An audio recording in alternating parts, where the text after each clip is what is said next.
నువ్వు తప్పుపడుతున్న పద్ధతులు ఉండే ఇట్లాంటి పిచ్చి పనులు ఇట్లాంటి నియంత్రిత పద్ధతుల వల్లనే ఆయన పతనమైంది. ఆయన పతనం అయ్యారు కానీ రాజేందర్ ఎందుకు బయటకు పోయారంటే ఇవన్నీ అంటే వీడు పడేసే ప్రయత్నమే రీజన్ అని అన్ని వాటి మళ్ళీ చెప్తున్నా. ఆయనను పడేయాలని చెప్పి ఎవరు అనుకోలేదు. ఈవెన్ హరీష్ రావు అనుకోలేదు, ఎవరు అనుకోలేదు. ఈవెన్ కేటీఆర్ కూడా మా డాడీ నాకు ఇంత మంచిగా ఉండని చెప్పి ఎప్పుడు చెప్పుతాడు. బయట బాగా టాక్ వచ్చింది కదా అప్పుడు కేటీఆర్ ముఖ్యమంత్రి అవుతారు అని ముందే, అంటే సెకండ్ టర్మ్ ఎండింగ్ లో. అంటే ఎవరిది ఆ టాక్ ఎందుకు వచ్చిందని? టాక్ ఎందుకు వచ్చింది వస్తుంది కదా. మంత్రులు కూడా శ్రీనివాస్ గౌడ్ లాంటి వాళ్ళు కూడా అన్నారు కదా అప్పుడు.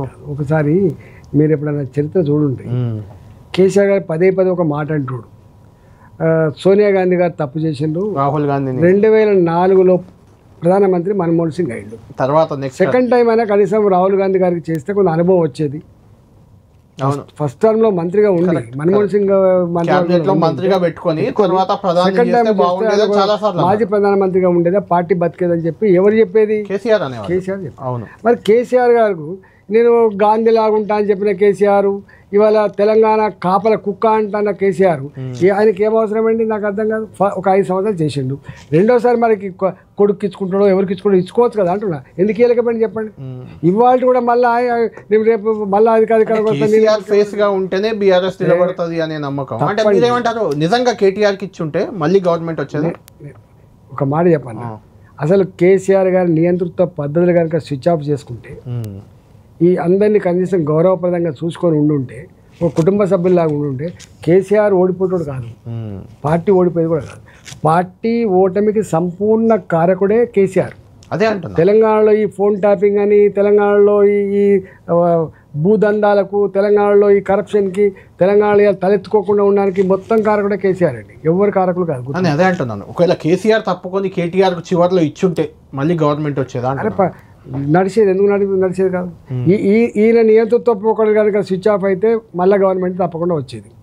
మమ్మల్ని అందరినీ మంచిగా చూసుకొని, ఇప్పుడు ఎంపీ ఎన్నికలు అవుతున్నాయి మీకు తెలుసు. పొంగులేటి శ్రీనివాసరెడ్డి గారు, జితేందర్ రెడ్డి గారు, సీతారాం నాయక్ గారు ఇట్లా మార్చేసారు. ఏం కారణం మళ్ళీ మార్చేసినావు చెప్పు నువ్వు? నిజంగా శ్రీనివాసరెడ్డి అంటే మీకు తెలుసు అక్కడ ఎమ్మెల్యేలను ఓడిచ్చారని కదా. ఇప్పుడు నువ్వు చెప్పుకోవాలి కదా. ఇప్పుడు మీరు చెప్పుకోవాలి, అయ్యా నువ్వు ఇట్లాంటి పని చేయకు, ఎమ్మెల్యే కలుపుకొని పో అని చెప్పుకోవాలి. నువ్వు అర్ధాంతరంగా వచ్చేస్తుంది.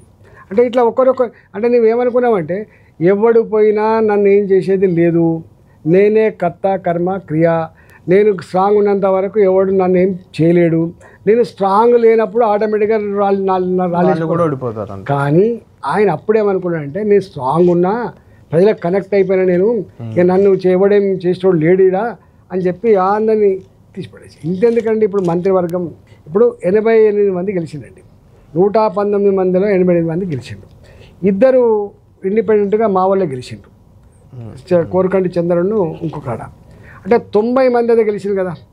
90 మంది గెలిచిన తర్వాత మళ్ళీ నీకు ఎందుకు బయట పార్టీ ఎమ్మెల్యే తీసుకోవాల్సిన అక్కడ పడ్డది? నెంబర్ 1.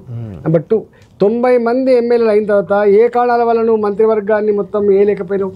కేవలం వారును మా మహమూద్ అలీ గారు ఇద్దరే మంత్రులుగా 3 నెలల పాటు ఎందుకున్నారు చెప్పండి? దాన్ని బట్టే కదా ఆశ్రయించుకున్నది. అరే కేసీఆర్ని 2వ టర్మ్ ఎందుకు ఇచ్చిండ్రు? అరే 5 సంవత్సరాలు సరిపోలేదు, తెలంగాణను ఒక మంచి ఫార్మేట్లో, తెలంగాణ ఒక మంచి విజన్తో రేపు దేశ చిత్రపటం మీద గొప్ప రాష్ట్రంగా ఉండాలంటే ఇంకొక 5 ఏళ్ళు ఇస్తేనే. కేసీఆర్ ఏం చెప్పేటోడు ఎప్పుడు, ప్రతి ఇంచు మీద నాకున్న ధ్యాస చంద్రబాబు నాయుడుకో రాజశేఖర్కో ఉంటుందా? అవును. తెలంగాణ కడుపు నిండా డెవలప్ కావాలనేటువంటి కాన్సెప్ట్ నాకు తప్ప ఎవరికి ఉంటుందని చెప్పి మాట్లాడుతాడు కదా. అట్లా మాట్లాడి ఉన్నారు కాబట్టి అరే 5 ఏళ్ళు కొత్త రాష్ట్రం కదా, అన్ని విడిపోయిన ఏ కొత్త సంసారమైనా కూడా విడిపోయినప్పుడు అప్పటికప్పుడే సెట్ గందరగోళంగా ఉంటుంది. మీకు తెలుసు, ఏర్పడ్డప్పుడు ఇతరులు వచ్చి అత్తగారింటి వాళ్ళు వీళ్ళు వచ్చి సపోర్ట్ చేసిపోతారు. మీకు తెలుసు కదా, ఐడియా ఉంటుంది. వాళ్ళు బోళ్ళు బొక్కలు కొనిచ్చిపోతారు, ఇవన్నీ తెలంగాణ సాంప్రదాయం మనకు తెలుసు. ఇవాళ తెలంగాణ వచ్చిన తర్వాత కూడా కొత్త సంసారం కాబట్టి మనం వాళ్ళతో కొట్టాడాలి, ఒక కొత్త రాష్ట్రానికి ప్రణాళికలు రూపొందించాలి, అనేక రకాల బాధలు ఉంటాయి కదా. అందుకని ఒక మంచిగానే పోతుంది కదా. అప్పటికి ఇంత కరప్షన్ లేదు, అప్పటికి ఒళ్ళు మంచి అందరు పనిచేస్తున్నారు, కుటుంబ సభ్యులకి చిన్న లోపల ఉండొచ్చు, కానీ వారి నిర్ణయాల మీద కొంత వ్యతిరేకత ఉండొచ్చు గాక, అది లోపలనే ఉండదు తప్ప బయటికి రాలేదు.